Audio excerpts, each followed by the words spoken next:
La verdad, solo la verdad, con Samuel Reyes. Buscamos establecer fielmente la coincidencia entre la afirmación y los hechos o la realidad a la que dicha afirmación se refiere. La verdad, solo la verdad.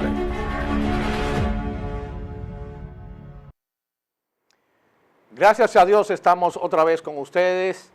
Un honor, un gran honor estar en sus hogares, que ustedes nos presten su atención para que podamos entonces tener ese diálogo. Usted tiene un diálogo interno de lo que estamos nosotros proponiendo y espero que usted pueda estar de acuerdo con nuestras opiniones. Hoy vamos a estar hablando sobre la importancia de las organizaciones no gubernamentales, las ONGs.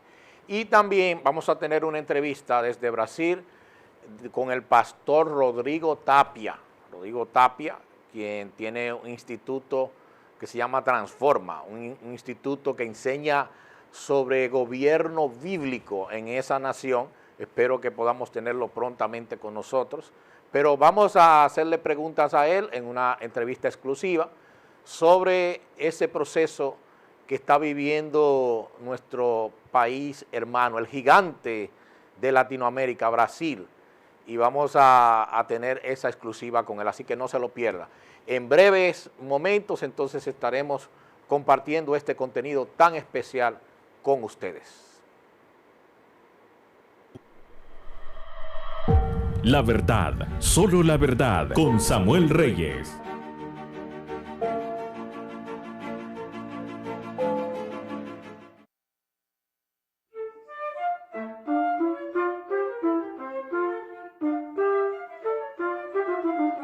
Dice la palabra de Dios, todo lo puedo en Cristo que me fortalece.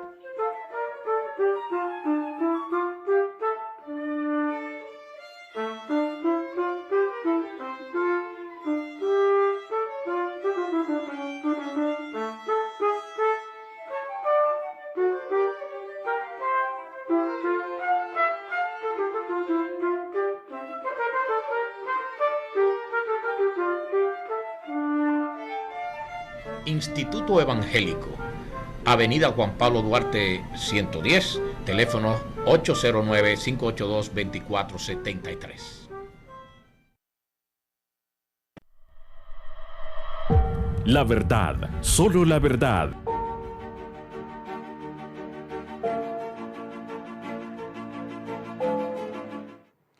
Las organizaciones no gubernamentales son instituciones sumamente importantes en el tramado institucional de cada país. Una organización no gubernamental es una asociación sin fines de lucro donde se reúnen personas de manera voluntaria para ofrecer algún servicio de bien público, sea a nivel local, a nivel nacional o a nivel internacional. Estas organizaciones están regidas en nuestro país por la ley 12205. Y esa ley hace una clasificación de las ONGs. Y yo tengo otra clasificación que hago de una manera analítica y crítica, pues tomando en cuenta cuáles son las funciones, a qué se dedican esas ONGs. Pero primero vamos a ver qué dice la ley 12205 en cuanto a la clasificación de las ONGs. Está, por ejemplo, las asociaciones de beneficio público o de servicio a terceras personas. Estas ofrecen servicios básicos en beneficio de toda la sociedad o de una parte de la sociedad. También hay asociaciones de beneficio mutuo que promueven actividades de desarrollo y defensa de los derechos de la membresía de esa ONG. Están también las asociaciones mixtas, que pues son un híbrido entre las dos anteriores, las asociaciones de beneficio público o las asociaciones de beneficio mutuo. Abarcan el campo de acción en parte de estas dos anteriores. Y la cuarta clasificación que hace la ley 122.05 es cuando se asocian estas instituciones que tienen afinidad, redes de organización sectorial o multisectorial de asociaciones sin fines de lucro. Eso es lo que dice la ley. Ahora, yo las clasifico de esta manera, porque creo que es una clasificación más práctica. En primer lugar, las dedicadas al desarrollo sostenible del país. Ahí están las que se dedican a la niñez, al microcrédito, a la salud, a la discapacidad, a la educación, entre otros. Esas son las que yo pongo en primer lugar, sumamente importante.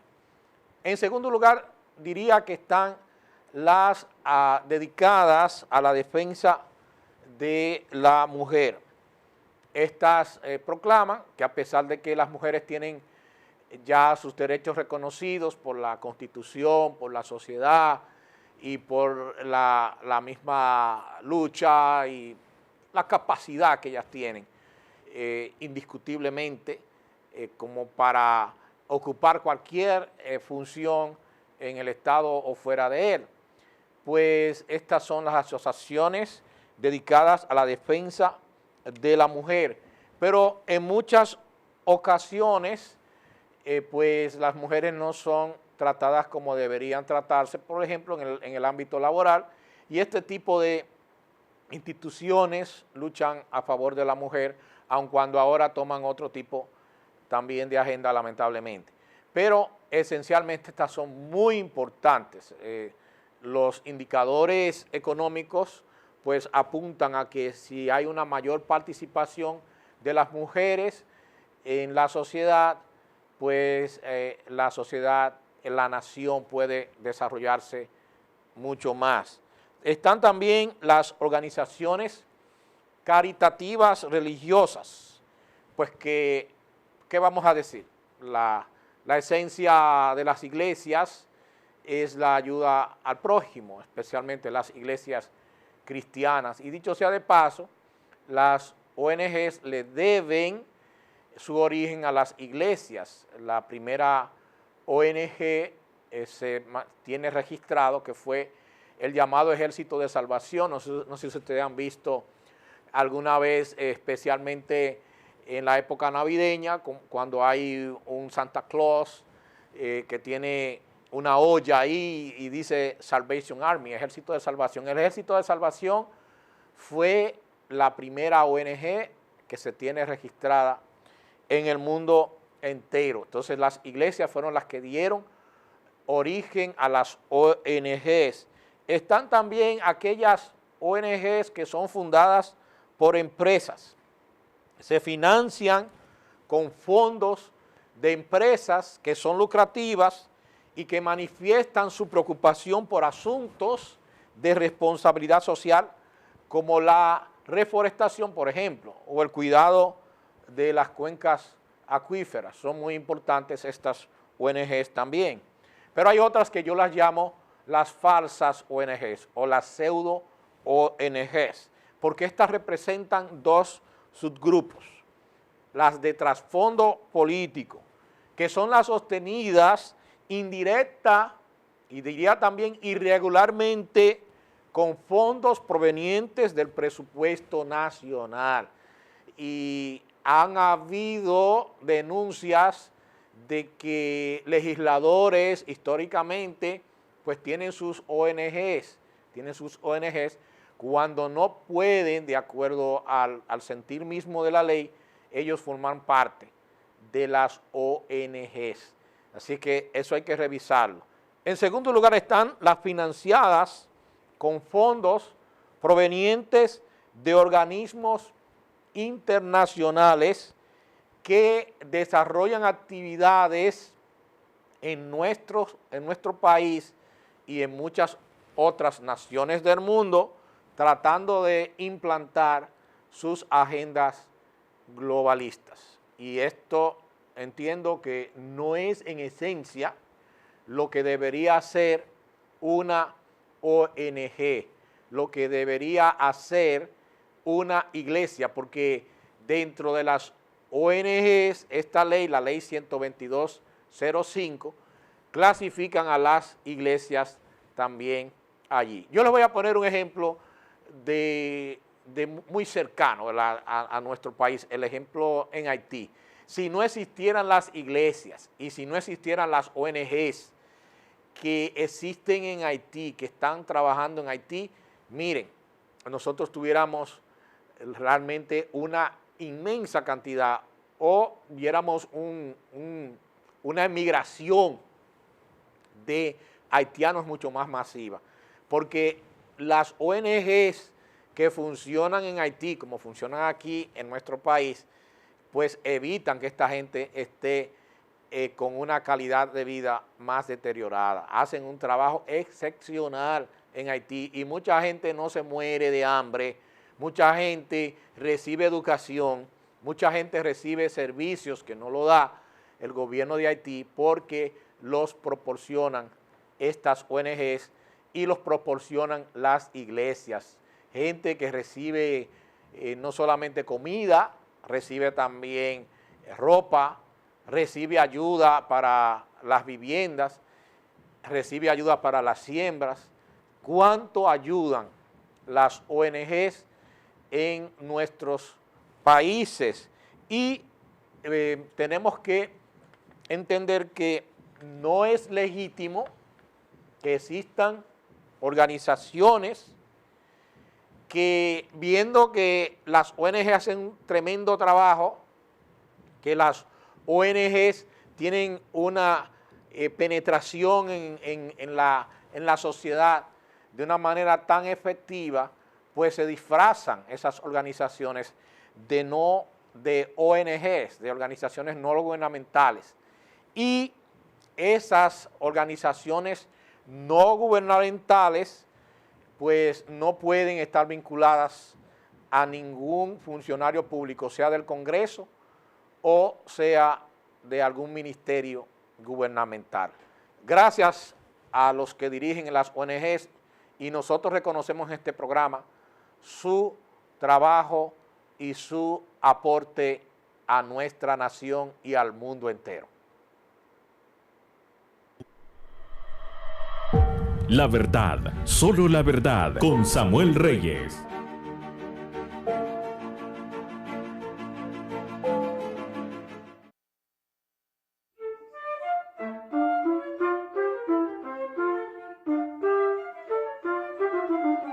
Dice la palabra de Dios, todo lo puedo en Cristo que me fortalece.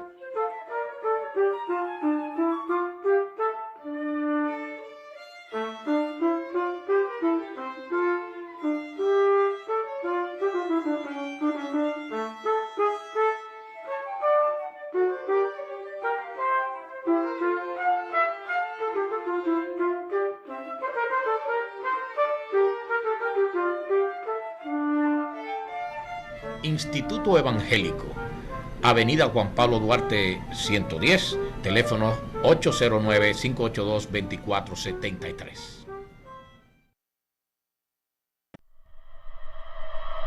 La verdad, solo la verdad.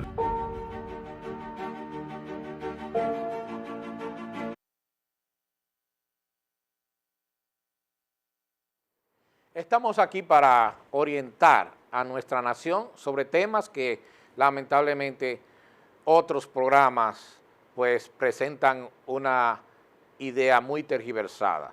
Vamos a hablar de Brasil, vamos a hablar de lo que está haciendo el presidente Jair Bolsonaro. Aquí todos los días escuchamos a gente acabando con Jair Bolsonaro y ellos no conocen la realidad de Brasil o están haciéndolo a propósito. ¿Por qué? Porque, por ejemplo, cuando se habla del manejo del coronavirus, ese país, es verdad, tiene una de las altas tasas de muerte. Sin embargo,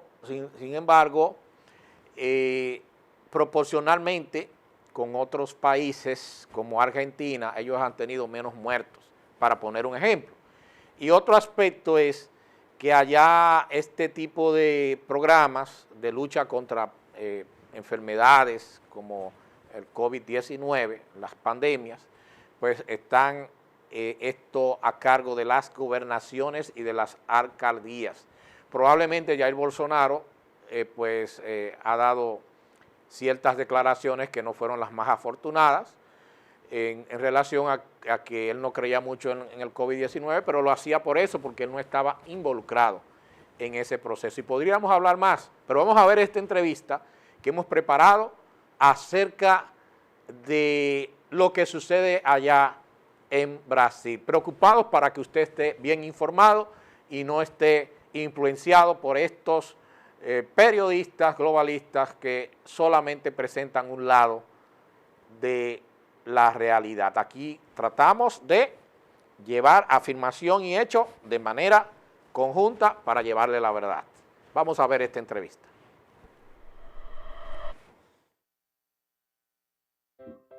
Muy bien, estimados televidentes de este programa La Verdad, Solo la Verdad con Samuel Reyes. Tenemos aquí una visita exquisita porque se trata de un siervo de Dios, una persona que se ha dedicado a la enseñanza para la transformación. Y eso es lo que hace, ¿verdad?, la palabra de Dios. Se llama Rodrigo Tapia y él es de Chile, pero vive desde hace años en Brasil. Oigan bien, vamos a hablar con alguien que vive en Brasil, él es pastor, y quién mejor que él para decirnos cómo ve las cosas por allá en cuanto a todas estas temáticas que nos preocupan aquí en la República Dominicana, y nuestros televidentes pues en otros países podrán también beneficiarse de esta entrevista y de su contenido. Así que muy bienvenido, hermano pastor Rodrigo Tapia. Muchas gracias por la invitación, es un privilegio, una alegría estar en contacto con usted y con personas de República Dominicana también, ¿no? Y de otros lugares seguramente. No tengo el privilegio y la alegría aún de pisar en tierra dominicana. Ya llegará el tiempo. Me está cordialmente invitado. Es una tierra bendecida y que recibe bendición también. Y eso pues nos hace tan especiales y delante del mundo. Creo que Dios se pasó con nosotros. Amén. Pero mi hermano Rodrigo, usted dirige un instituto, el Instituto Transforma. ¿A qué se dedica este instituto y cómo surgió? Bien, la historia es larga, ¿no? Pero la vamos a hacer muy rápida, muy corta. Más o menos hace 20 años yo entendí de que el Evangelio no solo transformaba a la persona, sino que transformaba todo también a su alrededor.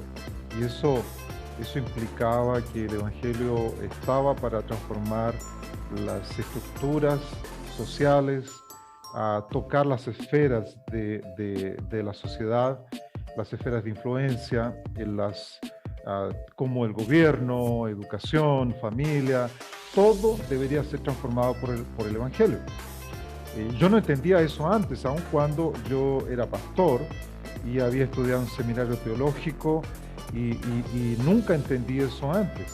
Entonces hace unos 20 años comencé a entender eso y Dios comenzó a trabajar conmigo. Luego hace 11 años Dios nos condujo a mi esposa y a mí aquí en Brasil ya, porque yo estoy aquí hace 19 años aquí en Brasil.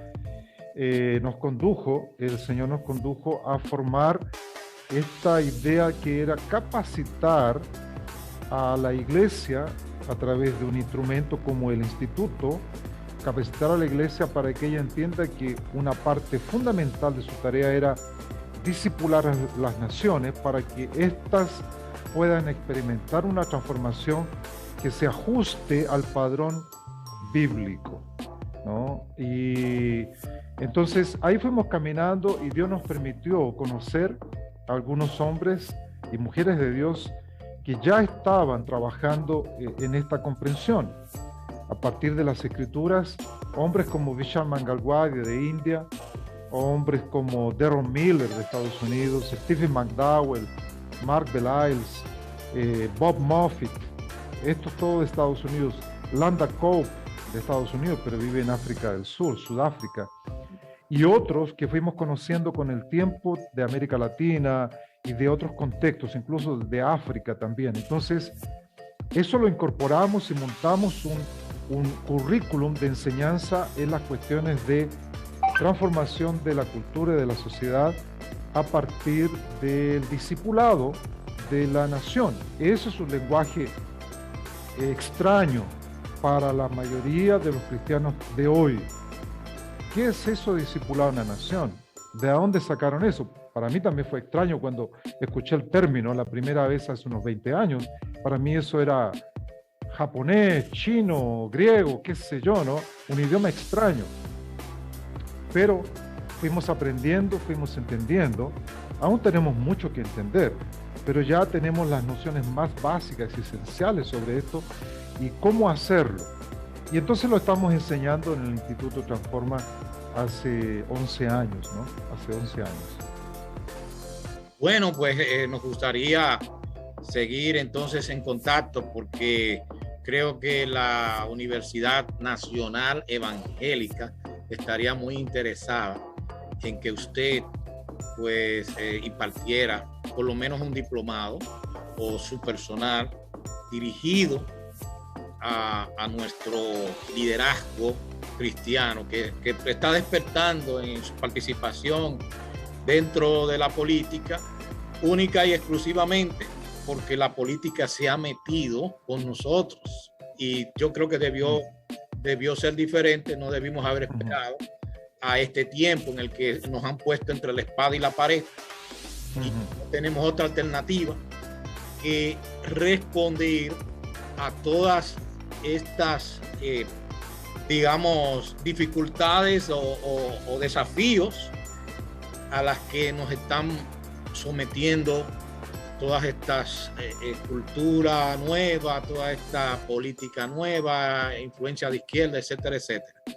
Bueno, usted está en un país que ha sido determinante para que estas políticas de los partidos de extrema izquierda, pues en Latinoamérica hayan tomado un auge tremendo, porque se celebró en Brasil un famoso foro, el foro de Sao Paulo, que para nosotros era algo que iba a pasar sin pena ni gloria, porque en aquel tiempo el izquierdismo estaba totalmente desacreditado y entonces creíamos que era solamente un intento que no iba a pasar de ahí. Pero ahora vemos que sí han tenido un gran éxito y entonces, sin embargo, allá en Brasil la cosa pues cambió con la elección de Bolsonaro como presidente. Aquí no pasa un día sin que yo escuche a medios del ala progresista, extrema izquierda, que atacan a Bolsonaro cuando él no ha hecho nada en contra de la República Dominicana y de alguna manera entendemos que allá en Brasil por algo lo escogieron. Quisiera que usted nos hablara un poco qué fue lo que pasó para que Bolsonaro llegara allí y qué papel jugó la iglesia en sentido general católica, evangélica en ese proceso. Bien, una palabra en relación al periodismo que opera principalmente, ¿no?, en nuestro continente, y no solamente en nuestro continente, sino que a nivel global, incluso en Estados Unidos, el periodismo es un periodismo militante de izquierda. O sea, no es un periodismo que analiza los hechos y los presenta. Ya viene con la marca de una inclinación ideológica. Y entonces eso ha hecho que los medios se encarguen de comunicar algunos aspectos de ciertos gobiernos que han surgido recientemente y vamos a llamarlos de gobiernos conservadores, ¿no? Políticamente hablando, conservadores, y entonces han sido atacados fuertemente ese tipo de gobierno por los valores que representan. Entonces, ese periodismo militante, ideológico, esto no presenta hechos, sino que interpreta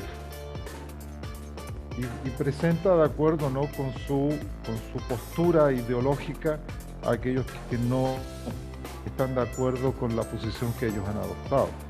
Bien. Eso es más o menos amplio, ¿no? No es 100%, pero es muy amplio. Los principales medios de comunicación de América Latina, están operando de esa manera. Sino que lo diga, ¿no?, todo lo que ocurrió con Trump en Estados Unidos, ¿no?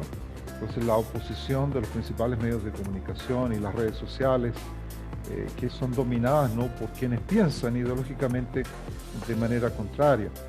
Entonces, esto, bien, aquí en relación a Brasil,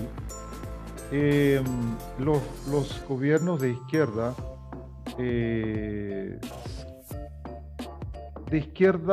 populista, ¿no? Eso es importante indicar, ¿no? El izquierdismo populista, sí. Esto avanzó fuertemente, ¿no? Después de la vuelta a la democracia de la mayor parte de los países de aquí de América del Sur, que estaban bajo gobiernos militares, ¿no? Nosotros no podemos, y yo sé que no tenemos tiempo para hablar sobre eso, pero los gobiernos militares que se levantaron,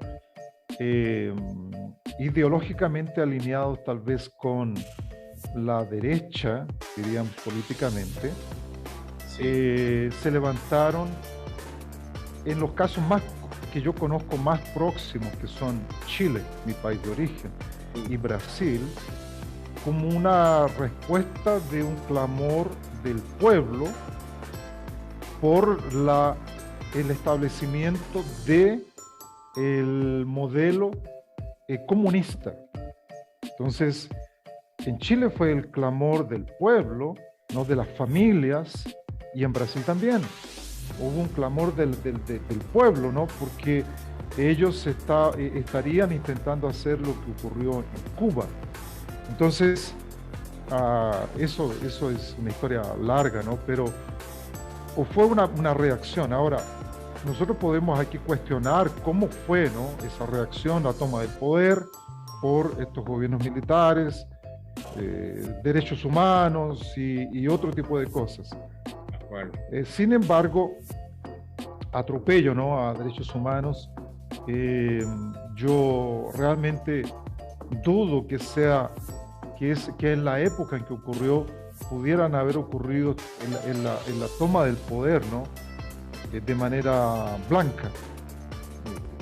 Muy difícil que eso pudiera ocurrir, muy difícil, ¿no? Y aquí no estoy justificando hechos, ¿no?, de persecución política, exiliados, no estoy hablando de eso, pero estoy hablando de que hubo una reacción, y si fue la mejor o no, ya ese es otro análisis, ¿no? Sí. Pero solo que, bien, los gobiernos perduraron aquí en Brasil más o menos 20 y pocos años el gobierno militar. Aquí no hubo en Brasil, diferentemente de lo que ocurrió en otros países de América del Sur, aquí fue un problema de persecución. Los muertos aquí en Brasil no superaron las 1000 personas por el gobierno militar. No fue mayor que 1000. En Chile fue como 4000, que fue investigado luego, ¿no? Que fue hecho entre más o menos 4000 detenidos desaparecidos, ¿no? Es una cifra lamentable de personas. Aquí en Brasil, siendo un país mucho más grande, 10 veces, 11 veces más grande que Chile, específicamente, no fueron menos de 1000 personas que fueron asesinadas, torturadas, perseguidas, qué sé yo, ¿no? Sí. Bien, Entonces aquí el gobierno fue más o menos, los gobiernos militares fueron del año 64, 1964, y en Brasil hasta el año 85, me parece, si mi memoria no me falla, más o menos 20 años. Fue una época de reconstrucción económica muy interesante, ¿no? Había autoritarismo, claro, Sí. había. Nadie puede negar eso. Había autoritarismo, pero hubo un desarrollo y un crecimiento sustentable económico, una época de oro en el crecimiento económico brasileño, ¿no? Entonces, luego vuelve la democracia y a mi entender, aquí hay un proceso que debemos entender, que fue enfrentado la introducción del comunismo en nuestros países con mano de fierro, ¿no? O mano de hierro, Sí. fierro es portugués, mano de hierro, fue enfrentado al comunismo y sus expresiones del socialismo. Sí. Pero cuando vuelve la democracia, la estrategia que fue utilizada a partir de ahí en adelante fue ocupar e invadir otros territorios con los pensamientos, la filosofía marxista, comunista, socialista, a través de los sistemas educativos. Entonces,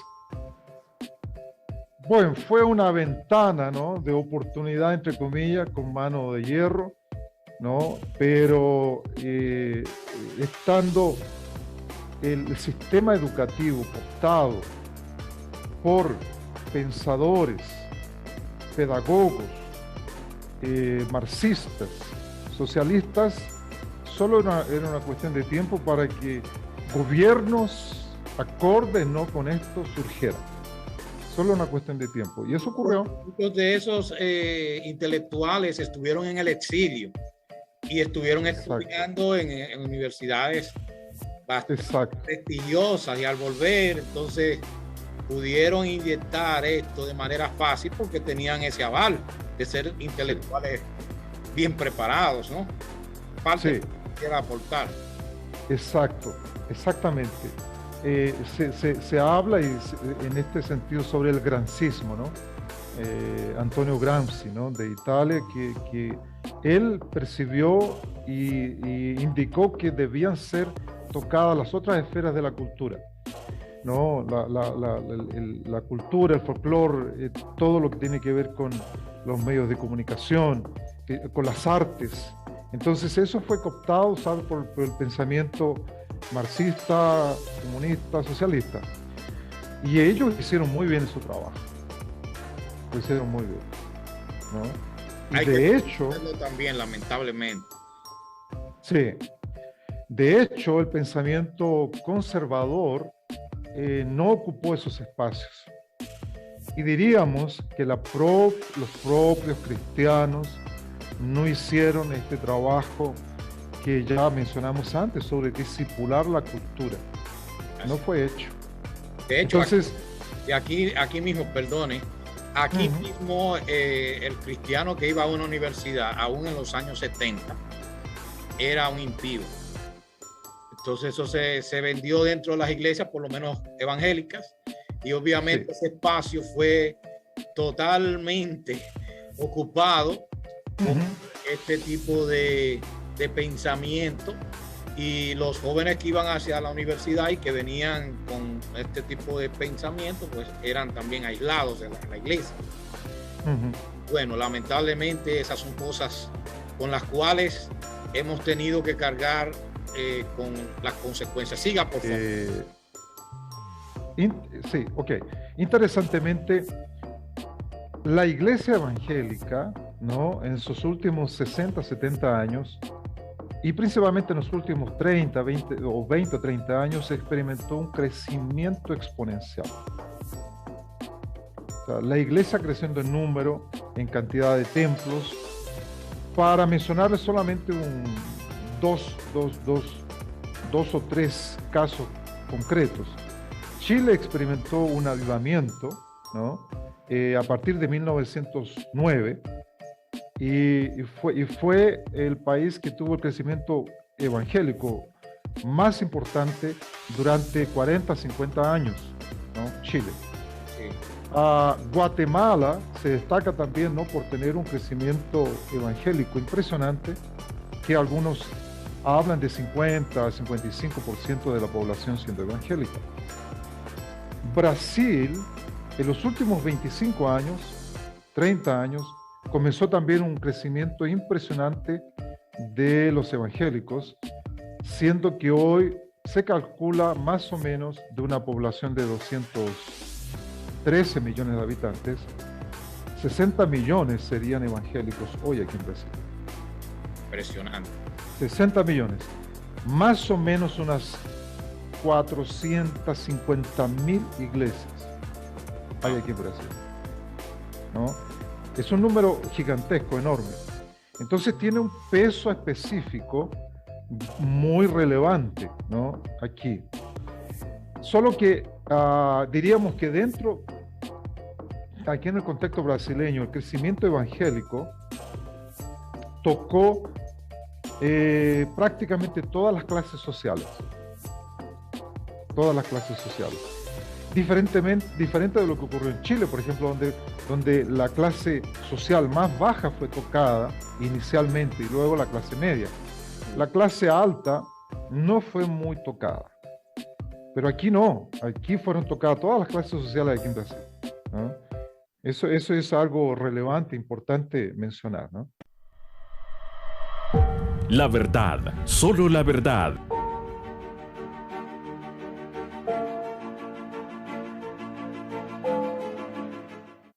Sí, Aquí se ve bien. Jair Bolsonaro.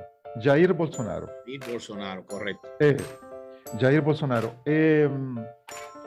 Las alternativas o opciones, ¿no? de candidatos a la presidencia estaban muy limitadas. Yo diría que comenzaron a estar restringidas las opciones políticas, y yo he estado conversando con algunos líderes políticos aquí en Brasil que eran de línea conservadora. Sí. Y ellos, conversando con algunos de ellos, dicen que ya hace algunos años que Jair Bolsonaro estaba considerando la posibilidad de entrar a la presidencia. Lo estaba considerando hace algunos años. Sí. Yo tuve una aproximación a esto, a lo de Jair Bolsonaro, más o menos un año antes de las elecciones, ¿no? Un año antes de las elecciones yo supe de un diputado que no era muy conocido. Sí. Supe que él estaba visitando ciudades y que lo recibían de manera muy efusiva, lo estaban recibiendo. Yo escuché eso, ¿no? Yo no sabía quién era Jair Bolsonaro. Aquí son los diputados federales, aquí en Brasil son 510 más o menos diputados federales. Entonces él era diputado federal. Era un diputado federal. Existen también las asambleas legislativas estaduales de cada estado, Ya. pero está el Congreso Nacional.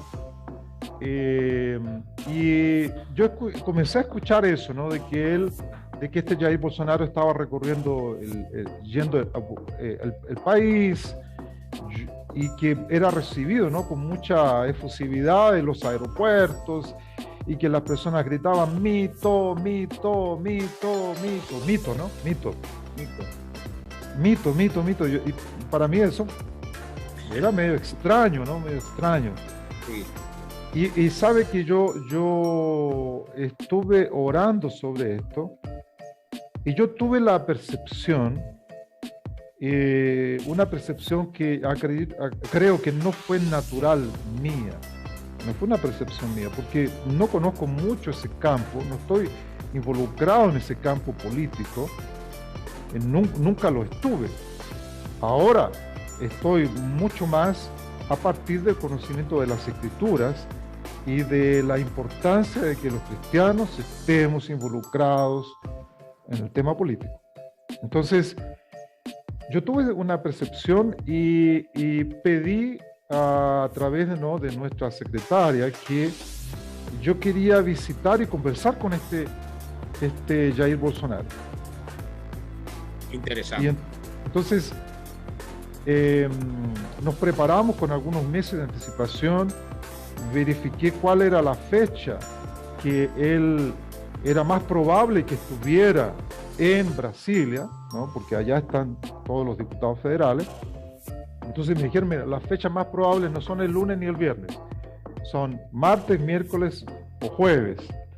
Entre estos tres, el más probable es el miércoles, porque está en la mitad de la semana. Así es que nos programamos con 2 meses de anticipación. Yo dije quién era, le mandamos la información al ¿cómo se llama?, al gabinete, ¿no? De ahí, ¿no? de su oficina, y llegué allá. Esto fue en noviembre del año anterior a las elecciones, ya hay 2 años y medio, hace unos 3 años y medio atrás. Y entonces me recibió Jair Bolsonaro, me presenté, dije quién era, dije, yo soy un pastor, soy director del Instituto Transforma y tenemos estas actividades.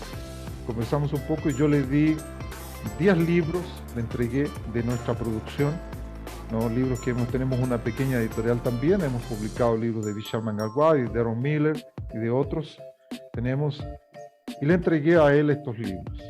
Conversamos una media hora, luego le dije que si podíamos orar con él y por él, se me mezcla el portugués de repente, perdón. Entonces, y listo, nos tomamos una foto y me fui. Yo confieso que yo no veía muchas probabilidades que él eventualmente pudiera ser elegido si es que él se postulara a la presidencia, ¿no? Eso no podía ser hecho de manera oficial aún porque no era el tiempo. Así que esperamos y gracias a Dios, él se presentó como candidato y fue elegido. La opción era Haddad, ¿no? Discípulo de Lula, entre comillas discípulo de Lula, ¿no? Pero él era el candidato de la izquierda. Si eso hubiera ocurrido, yo no sé realmente lo que hubiera acontecido en este país. Entonces, se abre una puerta, una oportunidad. La elección de Bolsonaro se dio, yo entiendo, por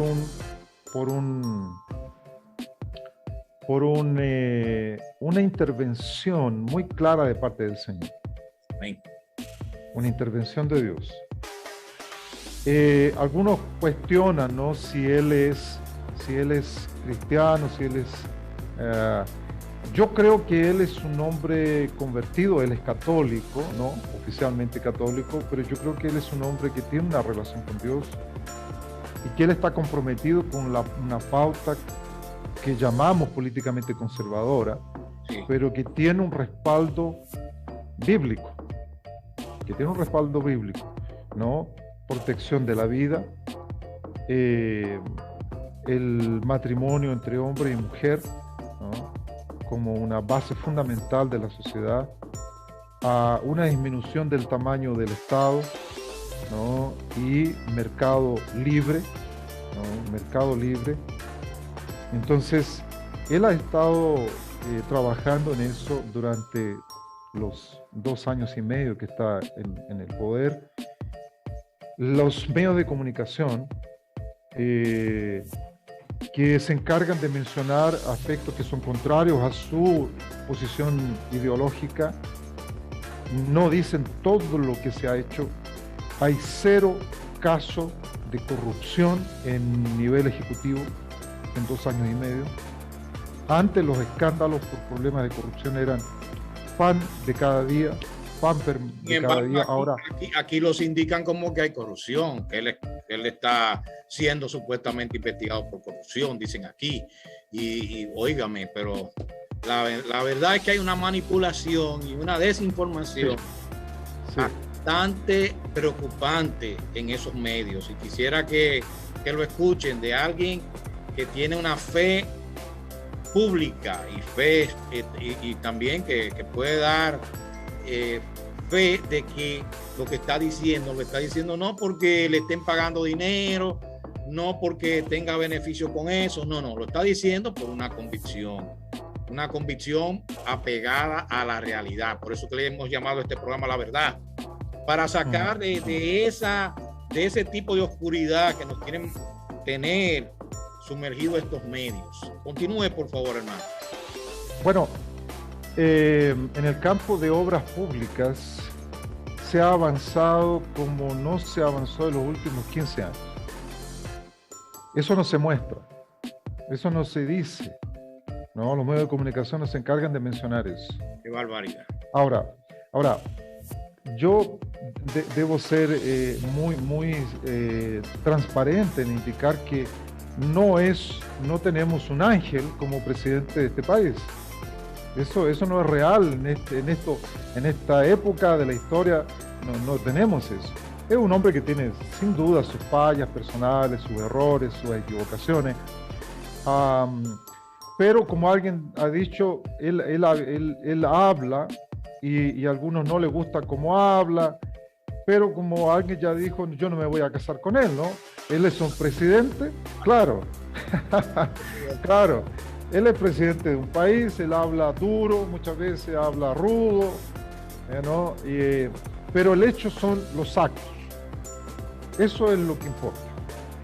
¿Qué tipo de actos y compromisos él tiene con este país? Entonces él es patriota, ama este país, tiene un compromiso con esta nación, con su gente, y creo yo que se equivocó en elegir algunas personas para el gobierno, pero ¿quién no se equivoca, no? ¿Quién no se equivoca? Y de todas maneras, y eso ya usted lo mencionó, él ha colocado en varios de los ministerios a cristianos evangélicos, conservadores, ¿no? Entonces, el ministro de Educación hoy es un cristiano conservador, un cristiano evangélico. La ministra de Derechos Humanos y Ministerio de la Mujer y de Familia es una pastora. Qué tremendo, qué bendición. Sí, yo a ella la conocí hace unos 10 años atrás. Hemos tenido algún contacto recientemente con ella por algunos eventos que hemos participado y ellos han organizado esto, y me parece que hay por lo menos 2 evangélicos más dentro del ¿cómo se llama? De los ministerios, ¿no? Y había uno que era el ministro que fue reemplazo del anterior ministro de Justicia y Seguridad, que era Sergio Moro, ¿no? Alguien muy respetado, que fue el juez que colocó a Lula en la cárcel. Pero hubo un problema ahí con él después, cuando estaba en el ministerio, y fue reemplazado por André Mendonça, que es cristiano evangélico, y ahora fue nombrado para ministro del Supremo Tribunal Federal, que sería la Corte Suprema.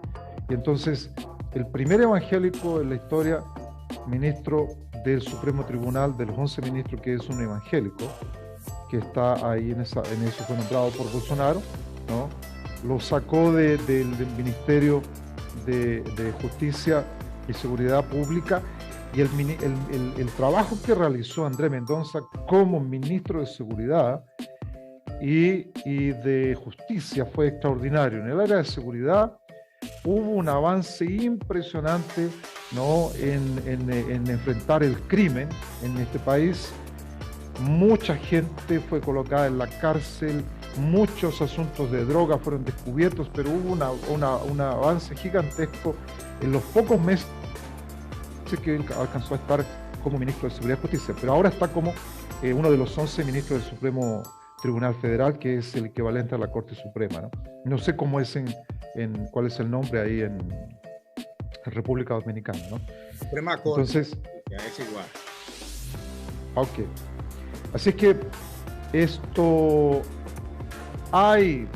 han habido, creo yo, fallas también en el gobierno, pero ninguna falla que ningún otro gobierno pueda haber cometido, ¿no? O sea, errores, ok, pero las cuestiones fundamentales y esenciales, un gobierno sin corrupción,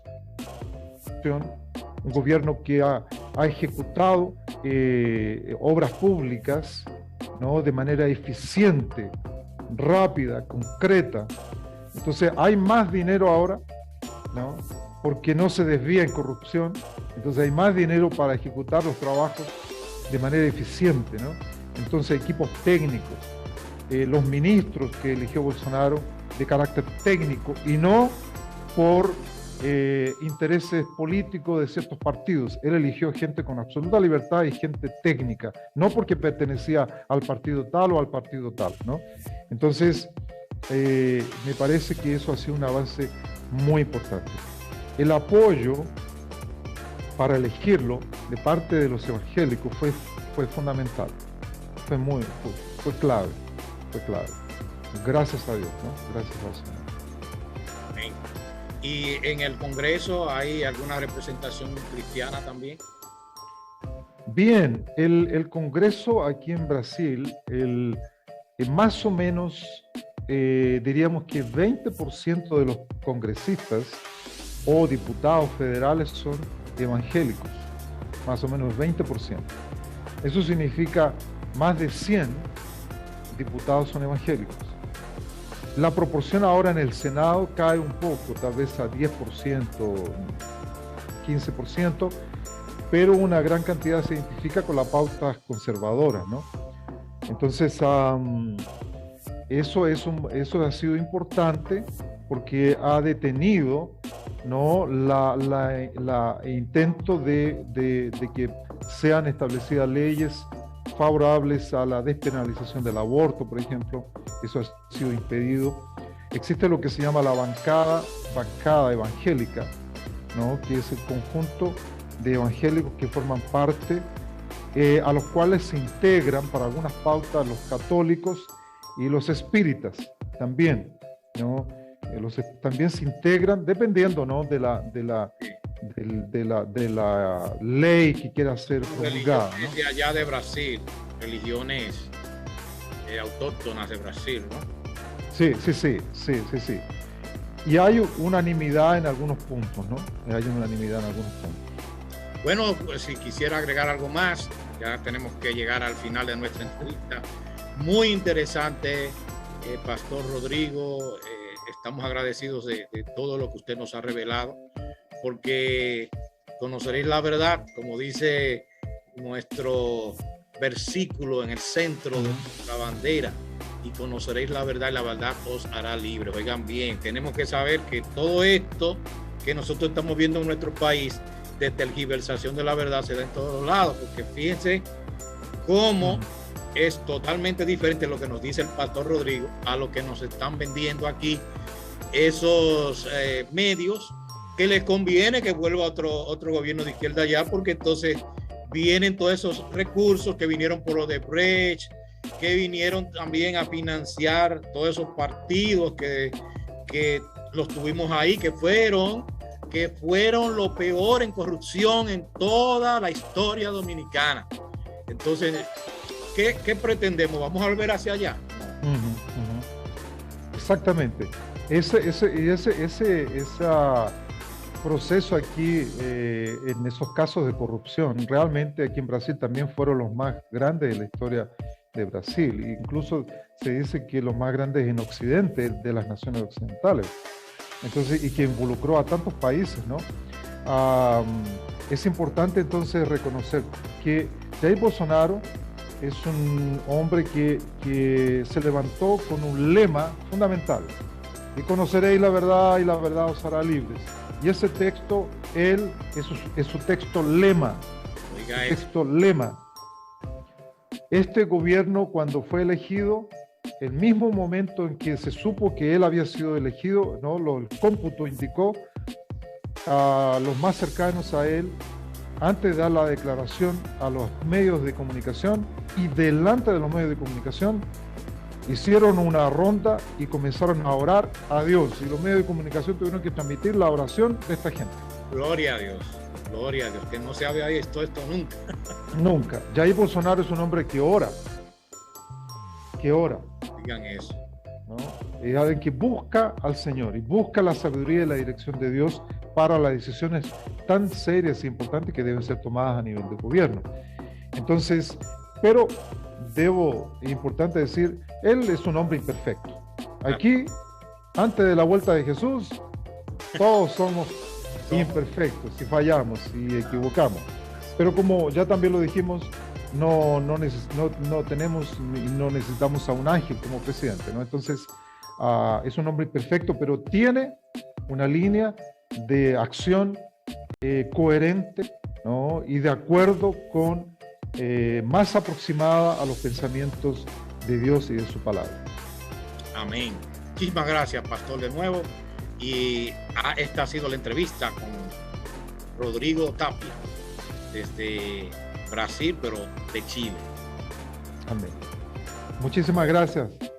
Un saludo afectuoso a todos. Gracias. La verdad, solo la verdad, con Samuel Reyes. Buscamos establecer fielmente la coincidencia entre la afirmación y los hechos o la realidad a la que dicha afirmación se refiere. La verdad, solo la verdad.